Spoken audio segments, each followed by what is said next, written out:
This podcast is sponsored by Blackout Coffee. Get your morning started off right with a great cup of American-made Blackout Coffee. Family-owned, premium coffee, fresh roasted, and shipped out within 48 hours of roasting. Go to blackoutcoffee.com, promo code PDB, for 20% off your first purchase.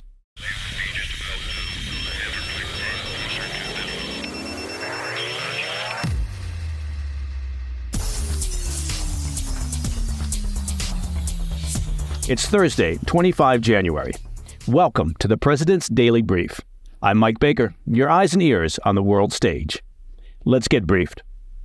First up, we'll return to the Red Sea, where the United States is asking for assistance in dealing with the ongoing Iranian-backed Houthi militant attacks from an unlikely source, and that would be China.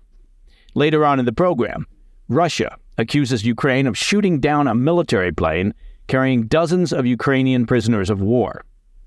Plus, a pair of updates out of Europe as the nation of Slovakia softens its stance on the Ukraine war, and Hungary's Prime Minister Viktor Orban appears ready to lift his opposition to Sweden joining NATO. Finally, in today's back of the brief, a federal court in Canada deals a major blow to Prime Minister Justin Trudeau, declaring his 2022 use of emergency powers to break up a pandemic protest unconstitutional. But first up, the PDB spotlight. On Wednesday, Yemen's Houthi militants launched their latest ballistic missile attacks on a pair of American-flagged ships. These vessels, the Maersk Detroit and the Maersk Chesapeake, were reportedly ferrying cargo for the U.S. Defense and State Departments. Both ships emerged from the attack unscathed, and the crews were unharmed. Reports indicate that the U.S. Navy was providing the ships an escort at the time and successfully intercepted the incoming fire. Now, while the Houthis continue their attacks on maritime shipping, there have been several countries that have thus far gotten a free pass, most notably China. For them, things are business as usual, and, in fact, the proportion of Chinese shipping and Red Sea container traffic has begun to rise dramatically. As a matter of fact, many China-linked ships have been broadcasting all Chinese or Chinese ship as they transit through the Red Sea to avoid coming under attack. Now, part of the deference being shown to China by the Iran-backed Houthis comes from the fact that the Chinese Communist Party has been calling for a ceasefire between Israel and Hamas, aligning with the alleged motives of the Houthis. However, the more important reason is China's economic relationship with the Houthi sponsors, and of course, that would be Iran. China is by far Iran's most important trading partner, so it's the opposite of surprising that Iran has instructed the Houthis not to disrupt or fire on Chinese-flagged vessels. As of 2021, the most recent year on which we could find data, a full 37% of Iran's exports make their way to China, compared to its second biggest partner, Iraq, which takes in about 17% of Iran's exports. China also represents around a quarter of Iran's imports. So, needless to say, China has quite a bit of leverage over Iran, and for that reason, the United States has turned to China for assistance, or to attempt to assist in managing the Houthi crisis.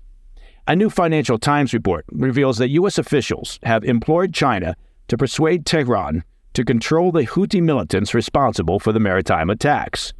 Now, despite these discussions over the past 3 months, U.S. efforts seem to have yielded little more than tepid statements from Beijing. And I, for one, am shocked that the Chinese regime hasn't rushed to the defense of the U.S. and Western allies being impacted by the Houthi missile extravaganza. Now, Chinese diplomats have indeed made some calls for peace, but have stopped short of denouncing the Houthis or actively participating in any peacekeeping efforts. Foreign Ministry spokesperson Mao Ning acknowledged China's, quote, deep concern over the Red Sea's escalating tensions, but remained elusive regarding concrete actions. For its part, China says it has been in close communication with all parties involved, and they claim they're making efforts to de-escalate, but they clearly have little to show for it at this point, and given the fact that the Chinese shipping industry is currently benefiting greatly from the chaos, the U.S. requests may yield little to nothing in meaningful action from Xi Jinping's regime. All right, after the break, Russia accuses Ukraine of shooting down a military plane carrying dozens of Ukrainian prisoners of war, and a pair of U-turns from hardline leaders in Eastern Europe on the war in Ukraine and NATO expansion. I'll be right back. Welcome back. I want to turn our attention to the ongoing Ukraine-Russia conflict. Officials in Moscow accused Ukraine on Wednesday of shooting down a Russian military transport plane that they claim was carrying 65 Ukrainian prisoners of war to a prisoner exchange close to the Russian city of Belgorod near the Ukrainian border.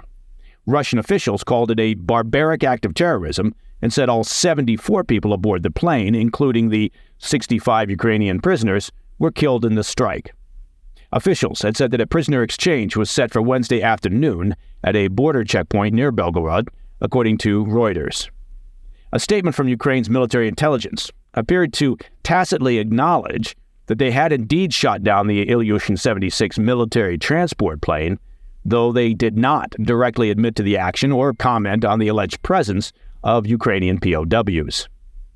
These officials said they were not informed by their Russian counterparts to ensure safe airspace around Belgorod, as they had done during previous prisoner swaps, and suggested that Russia had orchestrated a deliberately dangerous situation. The statement did appear to acknowledge that a prisoner swap was scheduled between Russia and Ukraine. Ukraine's military intelligence said in the statement on Wednesday, quote, "We may be talking about planned and deliberate actions of the Russian Federation with the aim of destabilizing the situation in Ukraine and weakening international support for our state," end quote. Officials with the Ukrainian military added that they had observed an increase in Russian military transport activity in Belgorod, which they suggested was linked to recent Russian missile strikes on Ukrainian cities that have killed and injured a large number of civilians. In a post on Telegram, Ukrainian officials said, quote, "With this in mind, the armed forces of Ukraine will continue to take measures to destroy means of delivery and exercise airspace control to eliminate the terrorist threat, including in the Belgorod-Kharkiv direction," end quote. Ukraine's general staff had initially suggested that the plane was transporting missiles for Russia's S-300 air defense systems, but has not offered further clarity. At this time, none of the details of the reported crash can be independently verified. Meanwhile, Russian officials have called for an emergency UN Security Council meeting to address the incident. The Russian Defense Ministry said in a statement Wednesday, quote, "By committing this terrorist act, the Ukrainian leadership has shown its true face. It disregarded the lives of its own citizens," end quote. Now, U.S. National Security Council spokesperson John Kirby said Wednesday that they had no additional insights into the incident, but are, quote, "obviously doing the best we can to try to get more clarity and more information on it," end quote. The PDB team will also work to get additional insight over the next day or two, and will report further. Okay, I want to return to two stories we recently covered here on the PDB regarding discord within the ranks of NATO. First, Russian-friendly leaders of Slovakia have done a complete 180 regarding their stance on Ukraine, just days after claiming Ukraine was not an independent and sovereign country, but rather a U.S. puppet state, and telling Kyiv to cave to Russian territorial demands in order to end the war. However, during a visit to the city of Uzhhorod on Wednesday, Slovak Prime Minister Robert Fico pledged his support to Ukraine's war efforts against Russia. Fico, who won his election in October on promises to sever his nation's military aid to Kyiv, told the Ukrainian Prime Minister that he would not stop Slovak companies from providing Ukraine with weapons, according to a report by the Financial Times. Fico reportedly told his Ukrainian counterpart that he viewed their political differences as, quote, "minor and a reality of political life." Fico added, "We really want to assist you. We really want to help you." Fico's complete reversal on the issue of Ukraine came just a day after he questioned whether there was even a war going on in the country.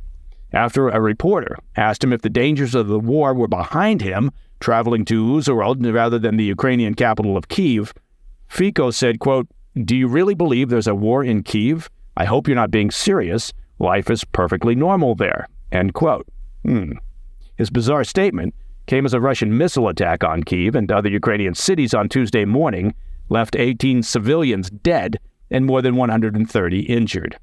Fico, who opposes Ukrainian membership in NATO, had also recently claimed Ukraine was, quote, under the total influence and control of the United States, echoing a popular Russian talking point. It's unclear at this time what prompted Fico's shift in rhetoric on Wednesday. Elsewhere in Eastern Europe, Hungarian Prime Minister Viktor Orban told NATO Secretary General Jens Stoltenberg on Wednesday that Hungary will support Sweden's ascension into the NATO alliance, clearing the last hurdle facing leaders in Stockholm. Sweden and Finland ditched their decades-long position of neutrality and applied to join NATO in May of 2022, following Russia's invasion of Ukraine. Now, while Finland was formally accepted into NATO in April of 2023, Sweden faced significant opposition from Turkey and Hungary. As we discussed yesterday on the PDB, the Turkish parliament voted Tuesday to approve Sweden's bid to join NATO following nearly 2 years of opposition, leaving Hungary as the last holdout. Now, with Orban on board, it appears that Sweden has a clear path ahead and will soon officially become the 32nd member of the NATO alliance. It's worth mentioning that NATO's growth is a direct result, of course, of Putin's invasion of Ukraine and is the exact opposite of what Putin was hoping to achieve. Prior to the invasion, Putin's calculation was that NATO would not only be weak in its resolve and support of Ukraine, but would likely splinter. Weakening NATO was and has been a geopolitical goal of Putin's for decades. As it turns out, this was just one of numerous miscalculations on the part of Putin and his senior leadership when it comes to the invasion of Ukraine. All right, coming up in the back of the brief, a Canadian court decision calls Prime Minister Trudeau's use of emergency powers during the pandemic unconstitutional. I'll be right back.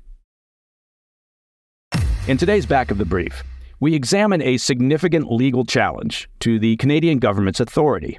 A Canadian court recently ruled against Prime Minister Justin Trudeau's administration, declaring its use of emergency powers during a trucker protest over COVID-19 vaccine mandates unconstitutional.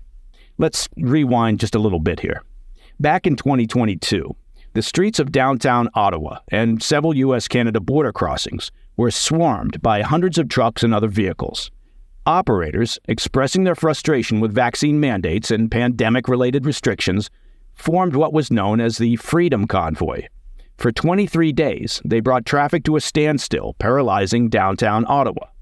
In response, Prime Minister Trudeau invoked the Emergencies Act for the first time.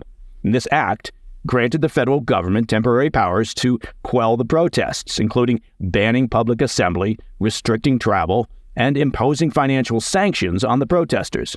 These measures quickly led to the protests being broken up. Now, according to the text of the act, a public order emergency can be declared only in response to, quote, an emergency that arises from threats to the security of Canada that are so serious as to be a national emergency, end quote. Well, that makes sense. Fast forward to this week. Federal Court Judge Richard Mosley ruled that Trudeau's use of the act failed to meet this legal threshold. In his ruling, Mosley said that Trudeau's government use of the Emergencies Act, quote, does not bear the hallmarks of reasonableness, justification, transparency, and intelligibility, and was not justified in relation to the relevant factual and legal constraints that were required to be taken into consideration, end quote. He said the use of emergency powers infringed on provisions in the Constitution. Following this decision, Deputy Prime Minister Chrystia Freeland announced the government's intention to appeal the ruling, of course, adding the government stands by its decision to invoke the act. The final outcome of this case is likely to be a landmark decision for Canada. It will set a precedent for future use of emergency powers and marking a critical moment in the balance between government authority and constitutional safeguards. And that, my friends, is the President's Daily Brief for Thursday, 25 January. If you have any questions or comments, please reach out to me at pdb@thefirsttv.com. I'm Mike Baker, and I'll be back later today with the PDB Afternoon Bulletin. Until then, stay informed, stay safe, stay cool.